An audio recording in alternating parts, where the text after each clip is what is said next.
এই বাঙালির জন্যই আজকের আলিপুর চিড়িয়াখানা। হ্যাঁ, অবাক হচ্ছেন? কলকাতা এই চিড়িয়াখানা পেত না যদি না এই বাঙালির ডাক্তারি পড়া ছেড়ে দিয়ে এগিয়ে না আসতেন। ব্রিটিশরা 5,000 টাকা দিয়েই বেপাত্তা। আলিপুর চিড়িয়াখানাকে নিজের ঘর মনে করতেন কলকাতার এই ছেলে।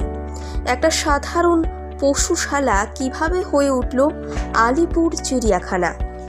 বাংলাদেশের এক রাজার জন্য কলকাতায় বসে বাঘ দেখার সৌভাগ্য হচ্ছে আপনার। জানেন এই বিশাল আলিপুর চিড়িয়াখানার ইতিহাস কি? দুপুরে রোদে বসে পিকনিক করতে করতে বাঘ মামাকে দেখছেন, কিন্তু কিভাবে গড়ে উঠল আলিপুর জুলজিক্যাল গার্ডেন? এই কনকনে ঠান্ডায় চলুন একটু চিড়িয়াখানা থেকে ঘুরিয়ে আনি আপনাকে। আর জানুন কল্লোলিনী তিলোত্তমার কিছু হারিয়ে যাওয়া ইতিহাস। কলকাতায় শীত পড়ুক না পড়ুক, ডিসেম্বর জানুয়ারি মাসে চিড়িয়াখানা যাওয়া চাই। কিন্তু অনেকেই হয়তো জানেন না এই চিড়িয়াখানা গড়ে ওঠার পেছনের ইতিহাস। এক বাঙালির বিশাল অবদান। তিনি না থাকলে আজকের আলিপুর চিড়িয়াখানা থাকতই না। 1800 সাল তখন ভারতের গভর্নর জেনারেল লর্ড ওয়েলেসলি, তারই মাথায় এসেছিল একটি জুওলজিক্যাল গার্ডেন তৈরির কথা। চিন্তা ভাবনার পর কেটে গিয়েছিল প্রায় 75টা বছর। ততদিন অবশ্য বেঁচে ছিলেন না গভর্নর সাহেব। তবে সাহেব প্রয়াত হবার পর ব্যারাকপুরে তার বাগান বাড়িতেই একটি ছোটখাটো পশুশালা গড়ে তোলা হয়। এটি ছিল ভারতের প্রথম চিড়িয়াখানা। পরে চিরাট বস্তিতে জায়গা নিয়ে শুরু হয় বড় চিড়িয়াখানা তৈরির কাজ। প্রাথমিকভাবে চিড়িয়াখানা নির্মাণের জন্য বরাদ্দ ছিল 5,000 টাকা, যদিও তৎকালীন সময়ে এর মূল্য ছিল অনেক। ব্যারাকপুরে লাটবাগানের পুরনো চিড়িয়াখানা থেকে কিছু পশু পাখিও নিয়ে আসা হয়েছিল।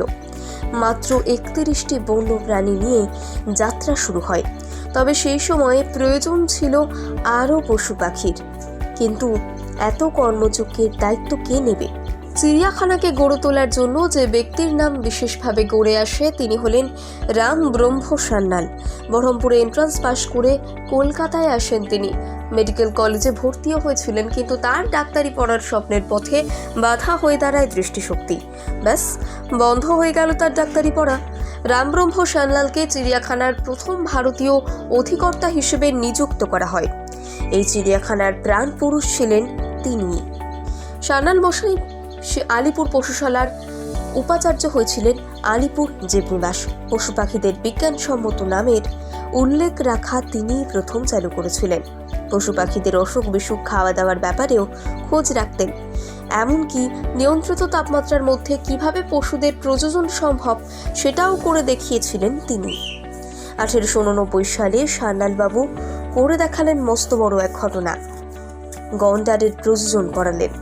এভাবেই সারা পৃথিবীতে ছড়িয়ে পড়ল কলকাতায় আলিপুর চিড়িয়াখানার নাম। 1876 সালে জাঁকজমক করে চিড়িয়াখানার উদ্বোধন করা হয়। উদ্বোধন করতে এসেছিলেন স্বয়ং ইংল্যান্ডের রাজা প্রিন্স অফ ওয়েলস 7ম এডওয়ার্ড। আলিপুর পশুশালায় ছোট লাট বড় লাট যেমন বেড়াতে এসেছেন, তেমনি ভারতের রাজা মহারাজারাও আসতেন সদল বলে।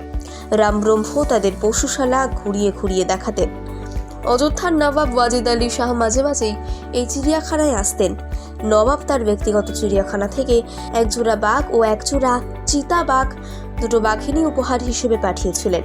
এরপর ময়মনসিংহের রাজা সূর্যনাথ আচার্যের সম্মানে ওপেন এয়ার টাইগার এনক্লোজার করে তোলা হয়, যার নামকরণ করা হয়েছিল ময়মনসিং এনক্লোজার।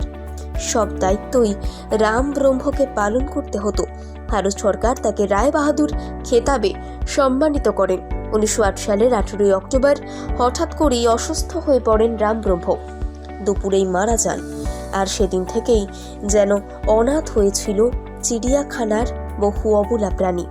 নতুন বছরের ছুটিতে রাজ্যের বিভিন্ন প্রান্ত থেকে লাখো লাখো মানুষ ভিড় জমান কলকাতাতে। সেই ভিড়ে রাম ব্রহ্মকে কেউ মনে রাখেন কি?